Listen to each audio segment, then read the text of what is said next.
The forest was silent except for the rustling of leaves. A cold wind blew as the sun dipped behind the mountains.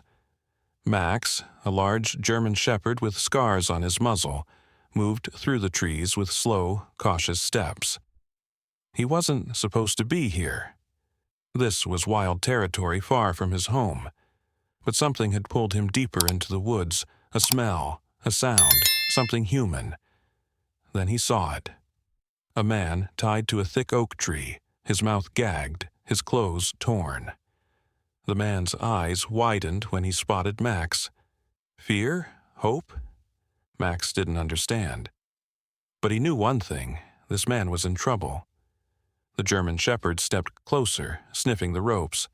The man mumbled something behind the gag, his breathing fast. Max's ears twitched. He had seen ropes before. He had been tied up once, long ago. He remembered the pain, the helplessness. A low growl escaped his throat. He wasn't just any dog, he had a past. And this man needed help. Max made a decision. He lunged at the ropes, teeth sinking into the rough fibers. The ropes were thick and coarse, digging into the man's wrists as he struggled weakly against them. His skin was raw from hours of fighting against his binds, and his throat burned from screaming for help that never came. When the German shepherd's teeth clamped down on the ropes, the man flinched, not from pain, but from shock. Was this dog really trying to free him? Max tugged fiercely, his powerful jaws working relentlessly, strands of the rope fraying under the pressure. The man's heart pounded as he watched, hope flickering inside him for the first time since he had been ambushed in these woods. He didn't know who had attacked him or why, only that they had left him here to die. But now, this dog, this stranger with golden brown eyes and a scarred face, was his only chance. A sudden snap echoed through the trees as one of the ropes gave way. The man's right hand jerked free, and he gasped, his fingers numb from lack of circulation. He reached up, tearing the gag from his mouth with a shuddering breath. "Good boy," he whispered hoarsely, his voice barely audible. Max didn't stop. He moved to the next rope, gnawing at it with the same determination. The man's left arm was still pinned, his legs bound tightly to the tree trunk. He craned his neck, listening for any sign of his captors returning. The forest was too quiet, too still. It made his skin crawl. Then, a sound, distant but unmistakable. Footsteps, crunching leaves. Someone was coming. The man's blood turned to ice. His attackers wouldn't have left him alive unless they planned to come back. And if they found him like this, half free with a dog helping him, they'd kill them both. He looked at Max, panic flashing in his eyes. "They're coming," he breathed. The German shepherd's ears shot up, his body tensing. He had heard it too. For a second the dog hesitated, glancing between the man and the direction of the noise. Then, with a deep, rumbling growl, he turned, not to run, but to face whatever was coming. The man's breath caught in his throat. This dog wasn't just saving him, he was ready to fight for him. The footsteps grew louder, closer, and then a voice, rough, mocking. "Hey, what the hell is that dog doing here?" A second voice laughed. "Looks like dinner came to us." Max's lips curled back, baring his teeth. The man's free hand scrabbled at the remaining ropes, desperation giving him strength. He had to get loose. Now. Because whatever was about to happen next, it wouldn't end well for either of them unless they fought back. The voices grew louder, crashing through the underbrush like predators closing in on wounded prey. Max's muscles coiled tight, his body lowering into a defensive stance as the first figure emerged from the trees, a broad-shouldered man with a rifle slung across his back, his face twisted in a sneer.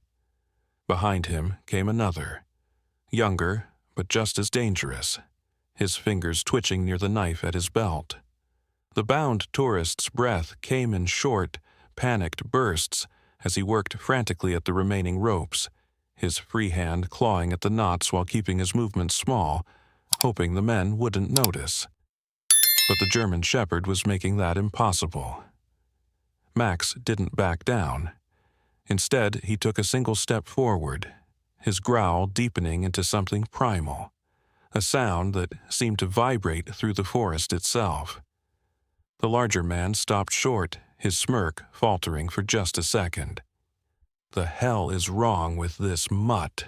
he muttered, eyeing Max's scars and the way his hackles rose along his spine. The younger one laughed, but it was nervous, forced. "Looks like he's got a death wish." He reached for his knife, the blade glinting in the fading light. The tourist's heart hammered against his ribs. He'd seen these men before, back in town, at the bar where he'd stopped for directions.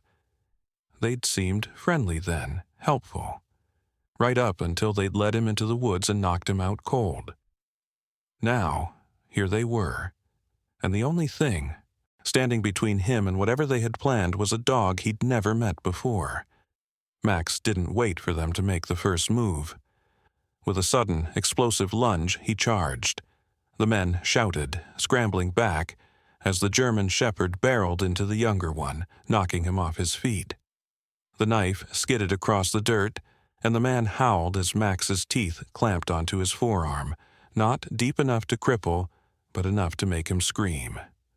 The tourist took advantage of the chaos, twisting his body to put all his weight against the last rope binding his left arm. It burned, the fibers cutting into his skin, but he didn't stop. He couldn't. The larger man cursed, swinging the rifle off his shoulder. "I'll put a bullet in you, you damn—" A sharp crack cut through the air. But it wasn't a gunshot. It was the sound of the rope snapping. The tourist's arm came free, and he didn't hesitate. He threw himself forward, tackling the man just as the rifle went off, the shot going wide, splintering bark from a nearby tree. They hit the ground hard, rolling, fists flying. The tourist wasn't a fighter, but adrenaline and fear made him strong. He grabbed for the rifle, his fingers closing around the barrel just as the man swung it toward him again. Somewhere in the scuffle, Max let go of the younger attacker, turning instead toward the bigger threat. The German shepherd moved like lightning, his body slamming into the larger man's side, knocking him off balance. The rifle clattered to the ground, and the tourist scrambled for it, his hand shaking as he gripped the weapon. For a heartbeat, everything froze. The two attackers stared at him, panting, their faces twisted in fury and something else, fear. The tourist didn't know how to use the gun, but they didn't know that. Max stood beside him, teeth still bared, his chest heaving. Blood dripped from a cut above his eye, from the knife maybe, or a glancing blow. But he didn't back down. The younger man was the first to break. "This ain't worth it," he muttered, backing away. The larger one hesitated, his gaze flicking between the tourist, the dog, and the rifle. Then, with a snarl, he turned and fled, crashing back through the trees. Silence fell. The tourist's legs gave out, and he collapsed to his knees, the rifle slipping from his grip. His hands trembled violently, his entire body shaking with the aftermath of terror. He looked at Max, really looked at him, for the first time. The dog was watching him too, his golden eyes sharp, assessing. There was intelligence there, understanding, and something else. Something that made the tourist's breath catch. Because Max wasn't just a stray, he was waiting for something, or someone, and the tourist had a horrible feeling he knew who. The forest seemed to hold its breath as the sound of the fleeing men faded into the distance. The tourist. His name was Daniel, he reminded himself. He still had a name, even in this nightmare. Dragged in a ragged breath and tried to steady his shaking hands. His wrists burned where the ropes had bitten into his skin, and his legs felt like they might give out at any moment. But he couldn't afford to collapse now. Not when he still had no idea where he was, why he'd been attacked, or how far those men might go to silence him. And then there was the dog. Maximum. Daniel turned his head slowly, his muscles protesting every movement, to look at the German shepherd. The dog was still standing guard, his body tense, ears pricked forward as he listened for any sign of danger. Blood matted the fur above his eye, but his gaze was clear, sharp. This wasn't just some stray that had stumbled upon him. This dog had purpose, training, and that scar on his muzzle. That told a story Daniel wasn't sure he wanted to know. A cold breeze cut through the trees, making Daniel shiver. His jacket was torn, his clothes damp with sweat and dirt. Night was falling fast, and with it, the temperature. If he didn't find shelter soon, hypothermia would be the least of his worries. He pushed himself to his feet, his legs wobbling beneath him, and took a hesitant step forward. Max immediately moved to his side, pressing close as if offering support. Daniel hesitated, then reached out, letting his fingers brush against the dog's fur. "You saved my life," he murmured, his voice hoarse.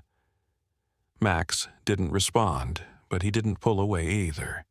Then, without warning, the dog's head snapped up, his body going rigid. A low growl rumbled in his chest. Daniel froze, his pulse kicking up again. "What is it?" he whispered, scanning the trees. At first, he saw nothing. Then, movement, a shadow shifting between the trunks. His breath caught. Had the men come back? Brought reinforcements? Max took a step forward, his growl deepening, and Daniel's grip tightened on the rifle he'd nearly forgotten he was holding. He wasn't a fighter. He was just a guy who'd taken a wrong turn on a hiking trip. But right now, he had no choice. The shadow moved again, closer this time. And then, a figure stepped into the clearing. Not a man, a woman. She was tall, her dark hair pulled back in a tight braid, her clothes practical. Cargo pants, a fitted jacket, boots that looked like they'd seen miles of rough terrain. And in her hands, a pistol, aimed steadily at the ground. Her eyes locked onto Daniel first, then flicked to Max. Something unreadable passed over her face. Relief? Anger? Daniel couldn't tell. Max's reaction, though, was instant. His tail gave a single, hesitant wag before he went still again, his gaze fixed on the woman. Daniel's stomach dropped. This wasn't a rescue. This was something else entirely. The woman's voice, when she spoke, was calm, too calm. "You shouldn't be here." Daniel swallowed hard. "I didn't exactly have a choice."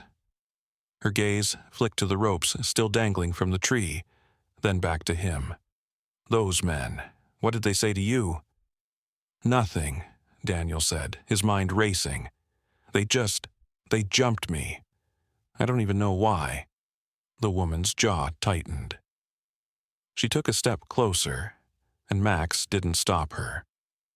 That, more than anything, told Daniel this wasn't a stranger. "You're lying," she said softly. "They wouldn't have bothered with you unless you saw something." Daniel's mouth went dry, because he had seen something. Back in town, before they'd let him out here, a meeting, an exchange, a briefcase. He hadn't thought anything of it at the time, but now... The woman's eyes narrowed. "Yeah, that's what I thought." Max let out a soft whine, his body tense, his gaze darting between them. Daniel had the sudden, sinking realization that he'd just traded one danger for another, and this time he wasn't sure even Max could save him. The woman took another step forward, her boots crunching lightly on the forest floor, her pistol still held loosely at her side but ready. Daniel could see the way her fingers flexed slightly around the grip, not threatening yet, but not relaxed either. Max remained between them, his body tense, his ears flicking back and forth as if he couldn't decide where his loyalty should lie.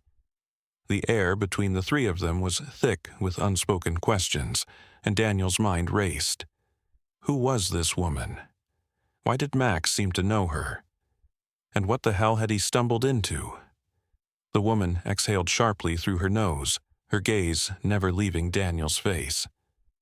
"You're lucky he found you," she said finally, nodding toward Max. "Those men weren't planning on leaving you alive." Daniel swallowed hard, his throat dry. "Yeah, I figured that out." He hesitated, then gestured weakly to the ropes still clinging to the tree. "But I still don't know why. I didn't do anything, You were in the wrong place at the wrong time," the woman interrupted, her voice clipped. "And now you're a liability." The word sent a chill down Daniel's spine. Liability. That didn't sound like someone who was about to let him walk away. His grip tightened on the rifle, though he knew he probably wouldn't be fast enough to use it if she decided to raise that pistol. Max let out another soft whine, his tail giving a single hesitant wag before stilling again. The woman's expression softened just slightly as she looked at the dog, something like regret flashing in her eyes. Then, without warning, she holstered her gun. Daniel blinked. "You're coming with me," she said, turning on her heel and striding back the way she'd come. Daniel didn't move. "What?" She paused, glancing over her shoulder. "Unless you'd rather stay here and wait for them to come back. They will, you know. And next time, they won't bother with ropes." Max nudged Daniel's leg with his nose, then trotted after the woman, stopping a few paces, ahead to look back at him expectantly. Daniel hesitated. This was insane. He had no reason to trust this woman. For all he knew, she was just leading him to a different kind of trap. But the alternative, staying here, unarmed, injured, with those men hunting him, was worse. With a shaky breath, he forced his legs to move, stumbling after them into the deepening dark. The woman moved through the trees with the ease of someone who knew the forest like the back of her hand, her steps sure even as the last light of day faded. Daniel struggled to keep up, his body aching, his mind still reeling. Every shadow seemed to hide a new threat, and every rustle of leaves made his pulse spike. Max stayed close, his presence the only thing keeping Daniel from bolting into the night. After what felt like hours but was probably only 20 minutes, the trees began to thin, and a small cabin came into view. It was old, the wood weathered, the roof sagging slightly in the middle.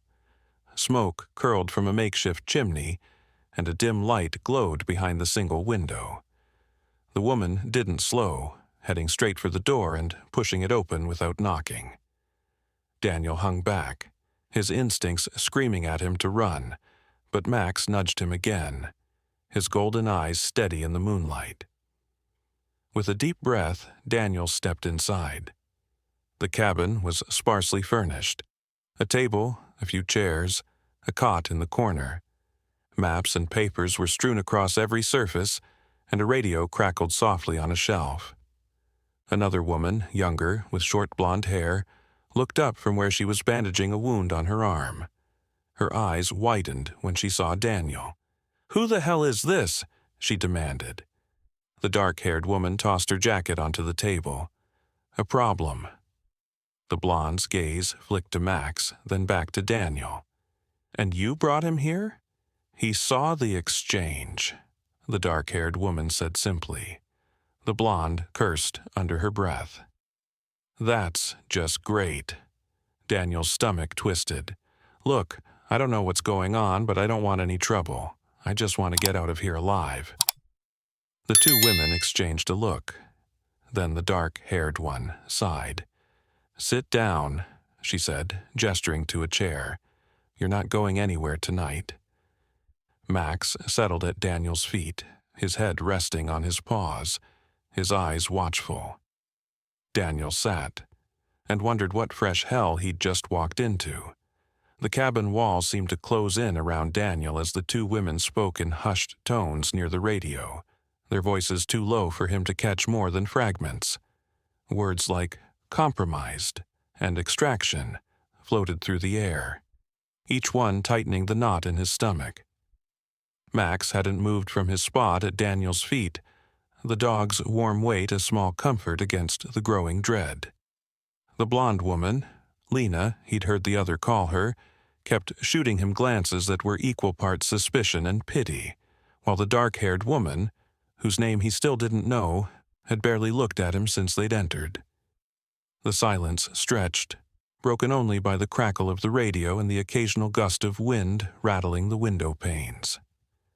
Daniel's fingers twitched against his knees. He needed to say something, to demand answers, but the weight of the rifle still slung across the dark-haired woman's back kept him quiet.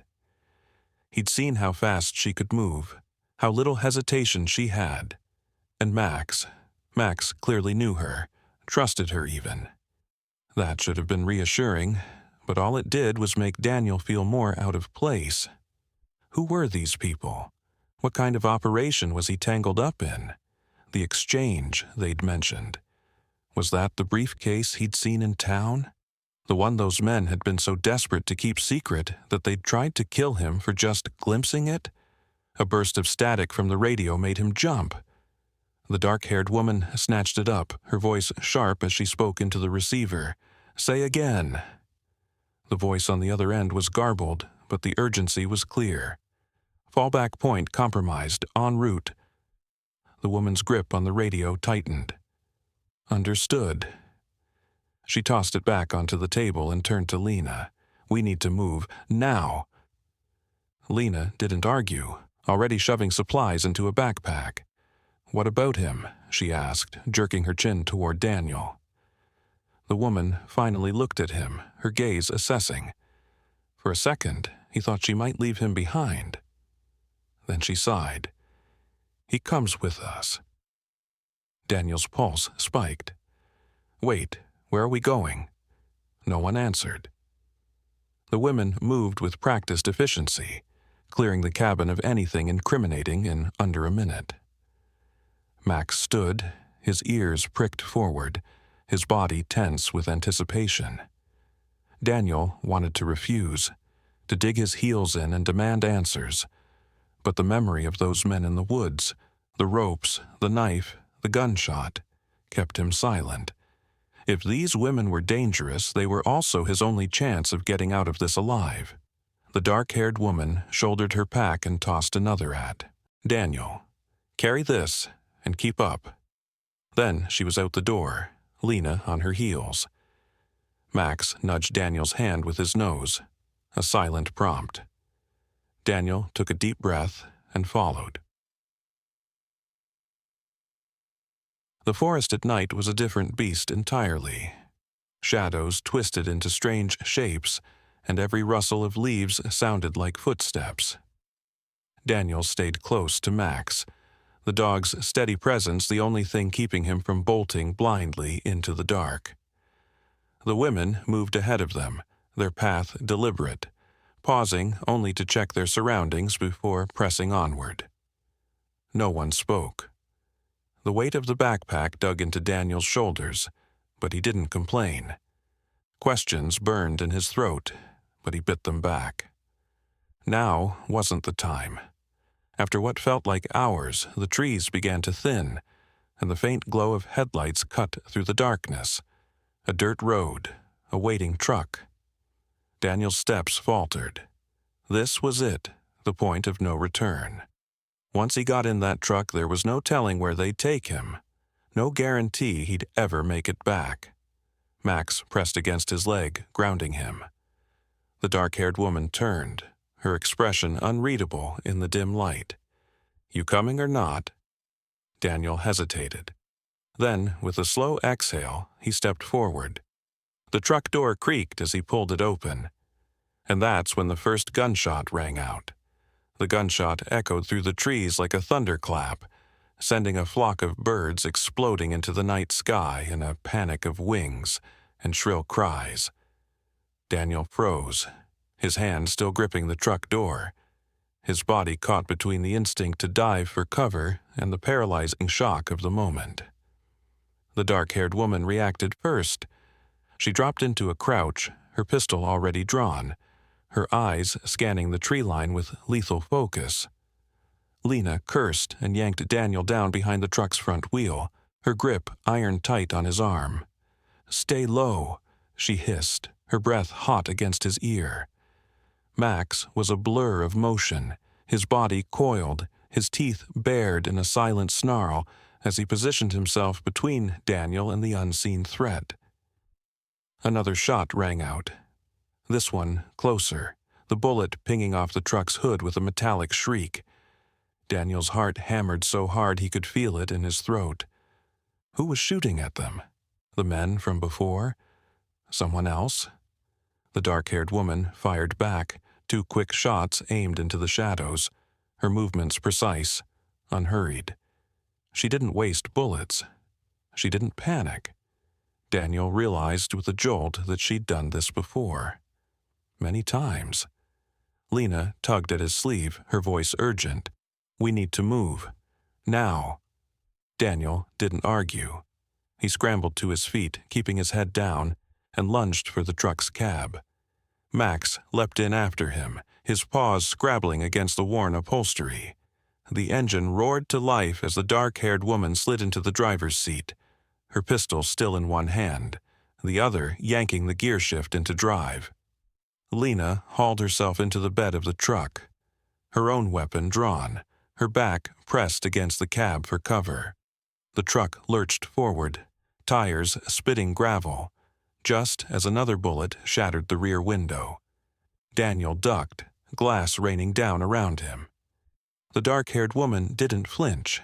She just tightened her grip on the wheel and gunned it, the truck careening down the dirt road like a beast unleashed. Trees whipped past in a blur, branches scraping against the sides like skeletal fingers trying to claw their way in.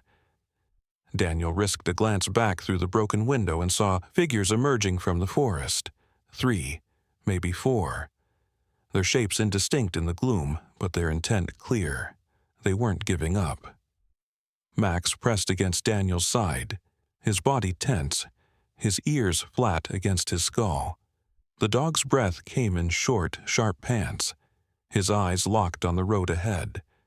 Daniel reached out blindly, his fingers sinking into Max's fur, clinging to the one thing in this nightmare that felt solid, real.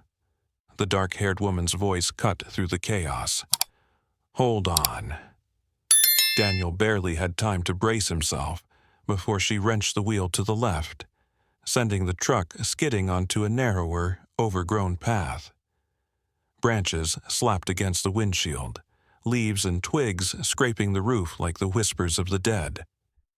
Lena shouted something from the back, her voice swallowed by the wind. The truck bounced over ruts and roots, each jolt slamming Daniel's bones against the seat. He couldn't tell if they were losing their pursuers or driving straight into another trap. Then, without warning, the trees opened up and the road vanished. The truck hurtled into open air. For one heart-stopping second they were flying, then the world tilted and everything went black. The world came back in fragments, a starburst of pain behind Daniel's eyelids, the metallic tang of blood in his mouth, the acrid smell of gasoline and upturned earth thick in the air. He groaned, his body protesting as he tried to move, his limbs tangled. In something. Seatbelt? Number Max's weight was half on top of him. The dog's warm fur pressed against his chest, a low whine vibrating through him. The truck had rolled. That much was clear. The windshield was a spiderweb of cracks, the roof dented inward, moonlight filtering through the broken glass in jagged shafts. The dark-haired woman was slumped over the steering wheel, motionless, her dark hair streaked with something wet and glistening. Blood. Daniel's stomach lurched. He had to get out, had to move. But his body felt like it had been run through a wood chipper, every muscle screaming in protest as he shoved against the crumpled door. It didn't budge. A sound from outside. Footsteps. Crunching gravel. Voices. Daniel froze. They'd been followed. Max tensed above him, a growl building in his throat, but Daniel clamped a hand over the dog's muzzle, silencing him. They couldn't afford to make noise. Not now. Not when they were trapped like rats in a metal coffin. The footsteps grew closer, slow, deliberate. A flashlight beam cut through the darkness, sweeping over the wreckage, illuminating the twisted metal, the shattered glass, the blood smeared across the dashboard. Daniel held his breath. The beam paused, hovered, then moved on. A man's voice, rough with irritation. "No one's alive in that mess. Let's go." Another voice, younger, uncertain. "We should check." "Check what?" "They're dead, and if they're not, the wolves will finish them off." The footsteps retreated. Daniel didn't dare breathe until the sound of engines faded into the distance. Then, with a shuddering gasp, he let go of Max and fumbled for the seatbelt buckle. His fingers slick with sweat and blood. It clicked open, and he collapsed forward, his forehead pressing against the cracked dashboard. Alive. They were alive. But for how long? The truck was wrecked. The women, were they breathing? Lena had been in the truck bed. Was she even still there? Max wriggled free of the tangled seatbelt and nudged the dark-haired woman's shoulder with his nose. She didn't stir. Daniel reached for her, his fingers brushing her neck, searching for a pulse. For a terrible second he felt nothing. Then, there. Faint, but there. Relief punched through him, sharp and sudden. He didn't know who she was, what she'd dragged him into, but he couldn't leave her. Not after she'd tried to save him. Gritting his teeth, Daniel braced his shoulder against the door and shoved with everything he had. Metal screeched, the door groaning open just enough for him to squeeze through. Cool night air hit his face, a relief after the claustrophobic stench of the cab. He half fell onto the ground, his knees buckling, his vision swimming. Max leapt out after him, landing lightly despite the chaos, his ears pricked, his gaze scanning the trees. The truck had come to rest at the bottom of a shallow ravine. Its front end crumpled against a boulder, the bed twisted at an unnatural angle. Lena. Where was Lena? Daniel staggered to his feet, his ribs protesting, and limped around the wreckage. The truck bed was empty. His stomach dropped. Had she been thrown clear, or... A groan. Daniel spun, his pulse skyrocketing. Lena was sprawled a few yards away, her body half hidden by a tangle of brush, her face pale in the moonlight. Alive. Daniel stumbled toward her, Max at his heels. She was conscious, barely, her eyes slitted against the pane, her breath coming in short, shallow gasps. One of her arms was bent at a wrong angle, the bone pressing against the skin.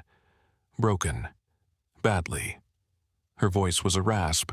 "Where's Riley?" The dark-haired woman. Riley.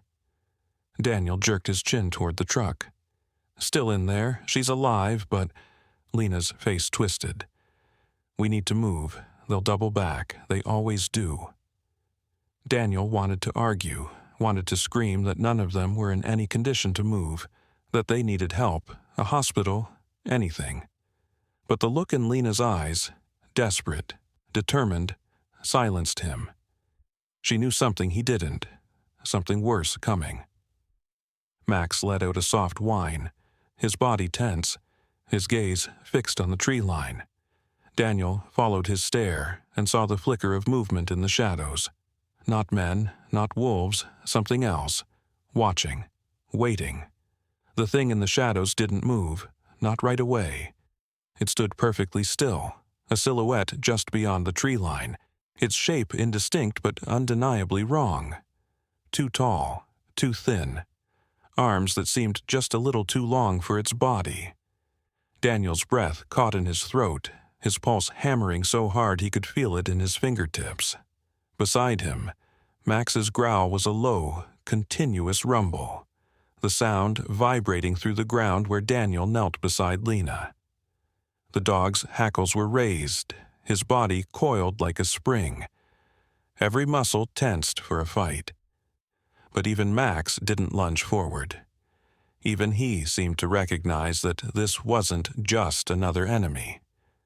This was something else, something worse. Lena's fingers closed around Daniel's wrist, her grip weak but urgent. "Don't look at it," she whispered, her voice barely audible. "Just don't." Daniel wanted to ask why, wanted to demand answers. What the hell was that thing? Why were they being hunted? What had he stumbled into? But the words died in his throat as the figure finally moved. Not toward them, not away, just sideways. A single, gliding step to the left, its limbs shifting in a way that made Daniel's stomach twist. Unnatural, impossible. His vision blurred at the edges, his head swimming. A sudden, overwhelming sense of dread pressing down on him like a physical weight. He wanted to run, wanted to scream, but his body refused to obey. Then, like a switch flipping, the figure was gone. Vanished. The forest was silent again. Daniel sucked in a ragged gasp, his lungs burning, his body trembling. Max's growl cut off abruptly, the dog's ears twitching, his head cocked as if listening for something Daniel couldn't hear. Lena let out a shaky breath and slumped back against the ground, her uninjured arm flung over her face. "We need to get Riley," she muttered. "Now." Daniel didn't argue. The urgency in her voice was enough to kick his body back into motion, the adrenaline overriding the pain. He staggered to his feet, his knees threatening to buckle, and lurched back toward the wrecked truck. Riley was still unconscious, her breathing shallow, her face pale under the streaks of blood.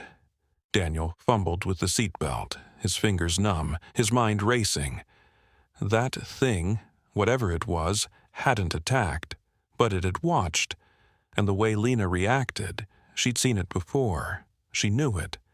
The seatbelt gave way with a final tug, and Riley slumped forward. Daniel barely caught her before she hit the dashboard, her weight nearly sending them both to the ground. Max darted forward, pressing against Daniel's legs, steadying him as he dragged Riley out of the cab. Her body was limp, her skin clammy, but her pulse was steady under his fingers. Alive. For now.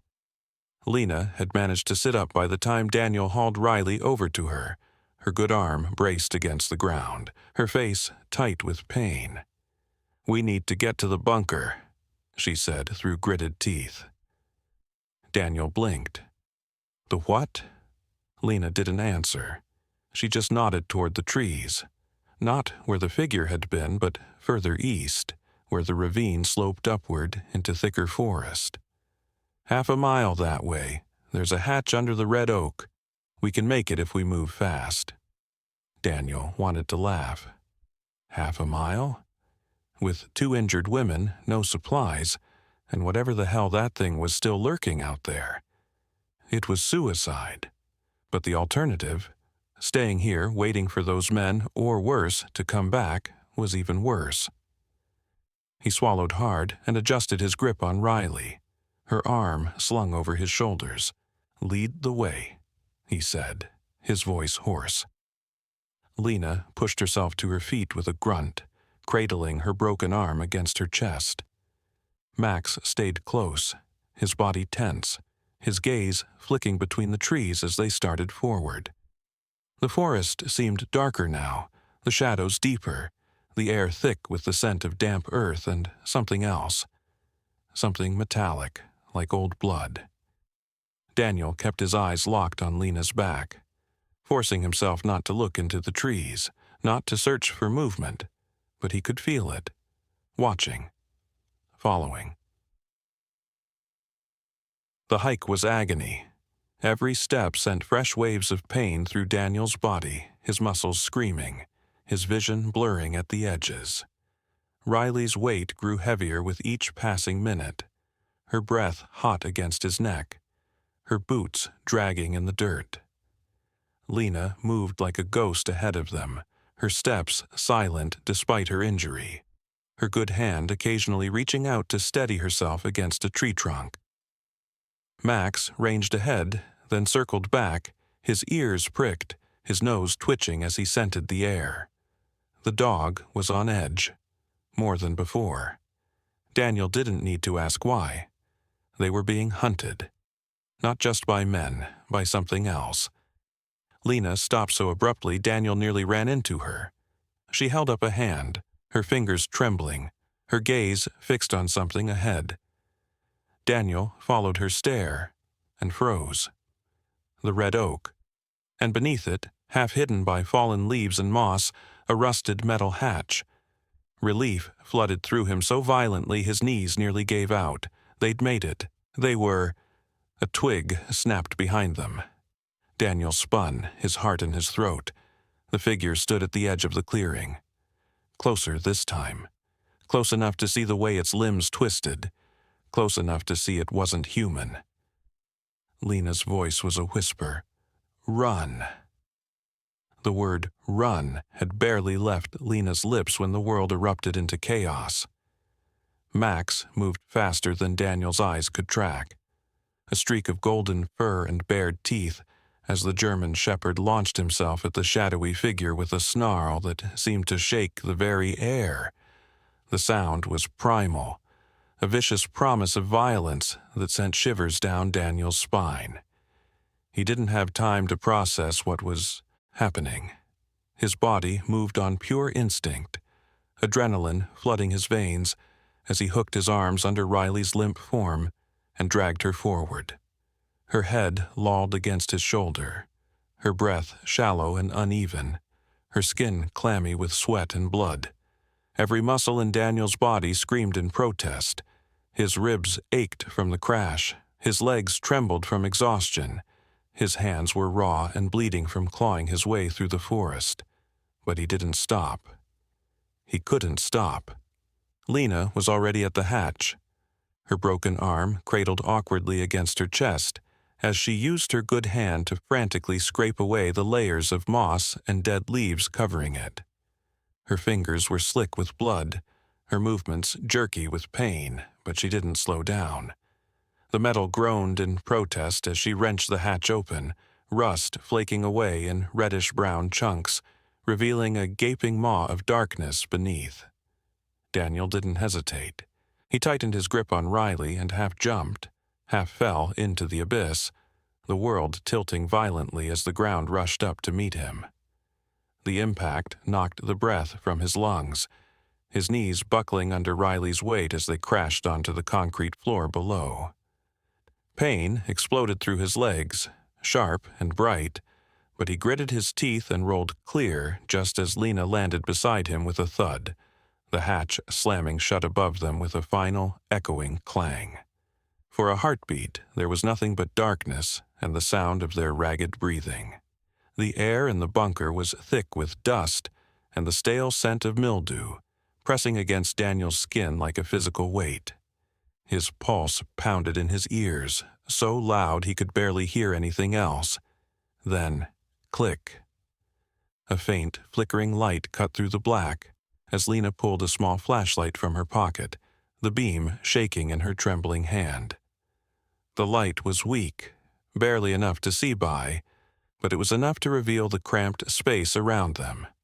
The bunker was small, maybe 10 feet by 10 feet, with low concrete ceilings that made Daniel feel like the walls were closing in on him.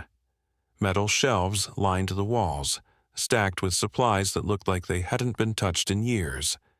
Canned food with faded labels, plastic jugs of water covered in a fine layer of dust, medical kits with peeling red crosses.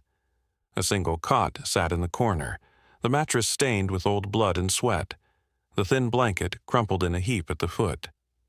This wasn't a safe house. It was a tomb. Daniel's voice came out hoarse, his throat raw from screaming.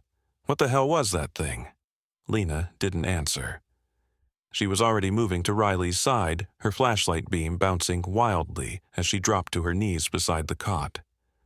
Her fingers pressed against Riley's neck, searching for a pulse, her face grim in the dim light. "She's losing blood," she muttered, more to herself than to Daniel. "Help me get her on the cot." Daniel forced himself to move, his body protesting every step. Together, they lifted Riley onto the thin mattress, her skin ghostly pale under the flashlight's beam. Lena ripped open a medical kit with her teeth, her good hand shaking as she pulled out gauze and bandages. Daniel could only watch, his mind racing. That thing, that creature, had been waiting for them. It hadn't attacked outright. It hadn't chased them. It had herded them like prey. And Max, Daniel's throat tightened. The last thing he'd heard was Max's snarl, then silence. Lena's voice cut through the silence, sharp and brittle. "It's not dead." Daniel blinked. "What?" "The thing out there." Lena didn't look up from her work, her fingers pressing gauze to a wound on Riley's side that Daniel hadn't even noticed before. Blood seeped through the fabric almost immediately, dark and viscous. "Bullets don't kill it. Knives don't kill it. It just comes back." Daniel's blood ran cold. "You've fought it before." Lena's laugh was hollow, humorless. "Fought? Number run? Yeah, a lot." Daniel wanted to demand answers. What was it? Where did it come from? Why was it after them? But the words died in his throat as Riley suddenly gasped, her back arching off the cot, her eyes flying open. Lena cursed and pressed her down, her voice sharp. "Riley! Riley, look at me!" Riley's gaze was wild, unfocused, her fingers clawing at Lena's arms like she was trying to anchor herself to reality. "The package," she rasped, her voice barely audible. Did you get it?" Lena's jaw tightened. We didn't make the exchange." Riley's face twisted, a flicker of something like fear passing over her features. "Then they're already coming." Daniel's skin prickled. "Who's coming?" Riley's eyes finally focused on him, her stare sharp despite the pain. "The people who made that thing out there." Above them, something heavy dragged across the hatch. Slow, deliberate, testing. Daniel's breath caught in his throat. It had found them, and it was just getting started. The scraping sound above them stopped as abruptly as it had begun, leaving a silence so complete Daniel could hear the rapid thudding of his own heartbeat. The flashlight beam trembled in Lena's grip, casting elongated shadows that seemed to breathe along the concrete walls. Riley's fingers dug into Daniel's arm with surprising strength for someone who'd been unconscious moments ago, her nails biting through his torn sleeve. "It's playing with us," she whispered, her voice raw. "Testing the hatch, seeing if we'll panic." The clinical way she said it made Daniel's skin crawl. This wasn't her first encounter with whatever lurked above them. Dust sifted down from the ceiling as something heavy shifted position directly over the bunker.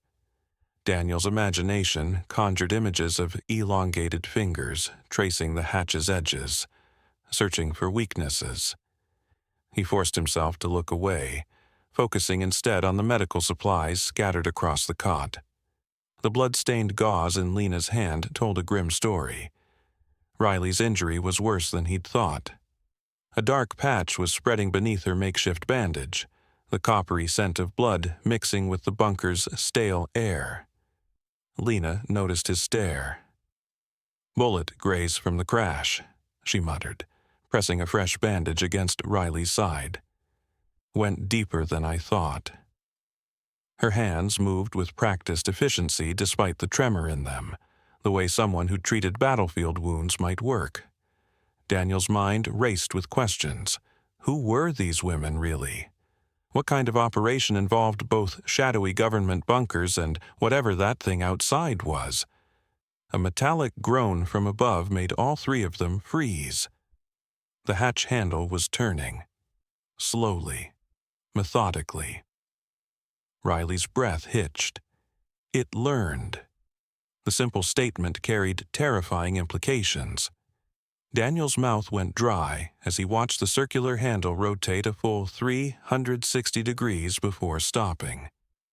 The creature understood mechanical devices. It wasn't just some mindless predator. It could problem solve. Lena snatched the flashlight back, plunging them into near darkness as she pointed it toward a rusted metal cabinet in the corner. "There's weapons back there," she hissed. "Help me get them." Daniel stumbled forward, his legs still unsteady. The cabinet door screeched in protest when he yanked it open, revealing an arsenal that belonged in a war zone. Compact submachine guns, boxes of ammunition, even what looked like grenades. His fingers closed around the cold metal of a pistol, just as the first thunderous impact shook the hatch above them. Dust rained down in thick clouds as the entire bunker vibrated. "It's not strong enough to break through," Riley said through gritted teeth, struggling to sit up. "But it'll bring others." "Others?" Daniel's voice cracked. The pistol felt alien in his hands. He'd never fired a gun before today. Lena was loading a rifle with terrifying efficiency. The ones who control it. The ones who made it. She tossed Daniel a spare magazine. "When they come, shoot for the heads. Nothing else stops them." Another impact.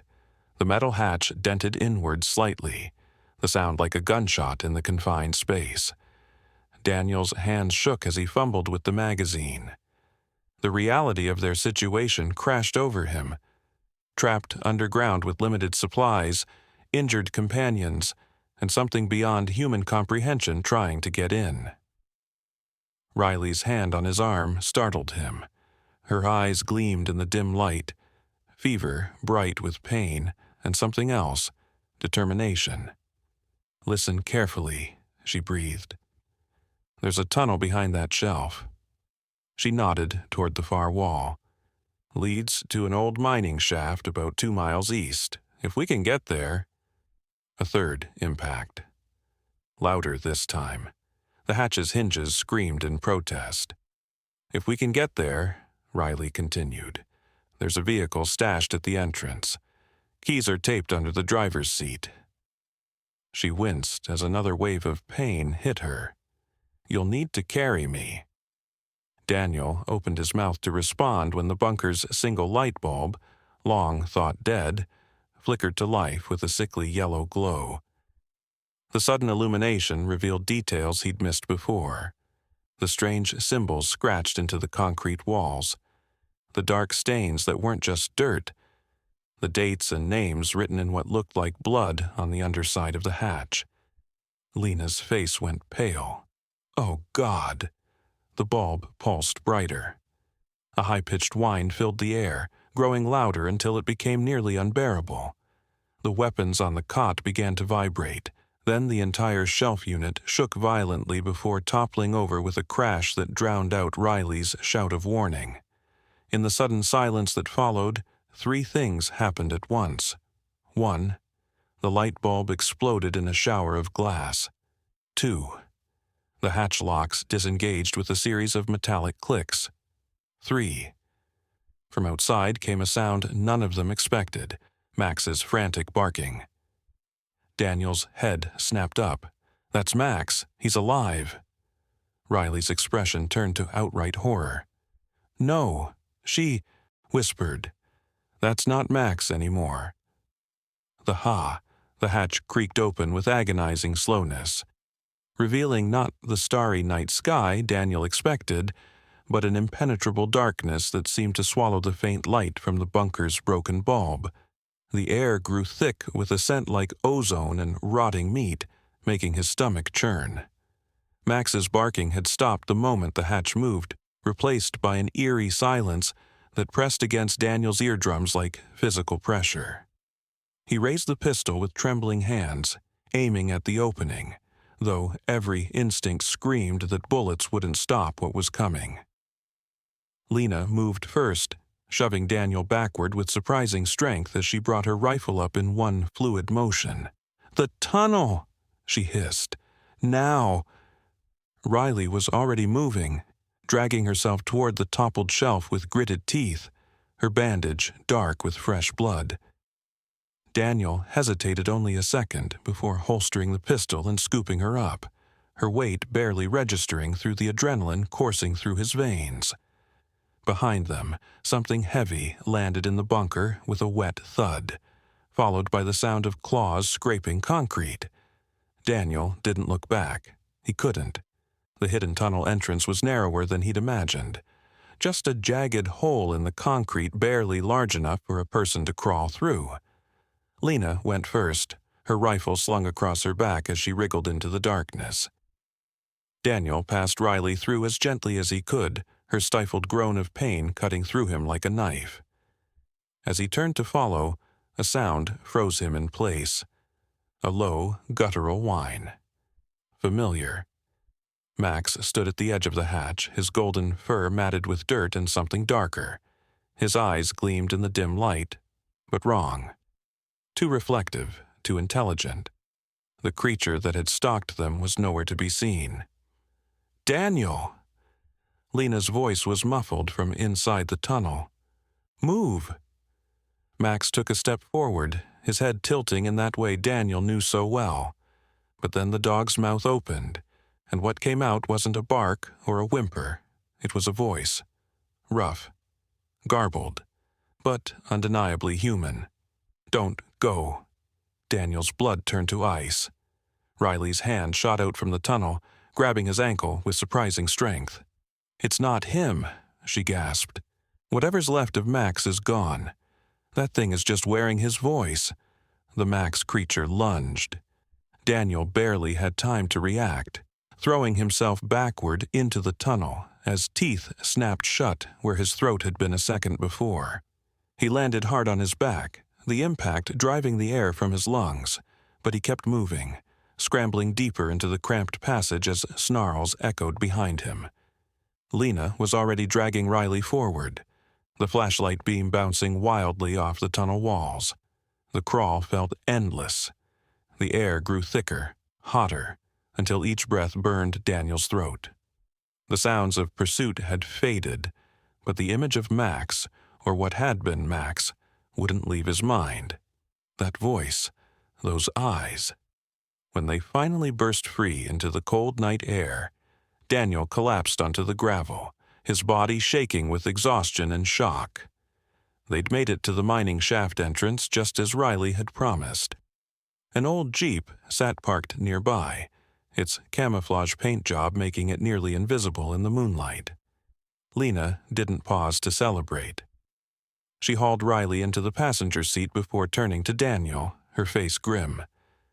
"We need to burn everything," she said. "The bunker, the tunnel, all of it." Daniel stared at her. "What about Max?" Something flickered in Lena's eyes. Pity?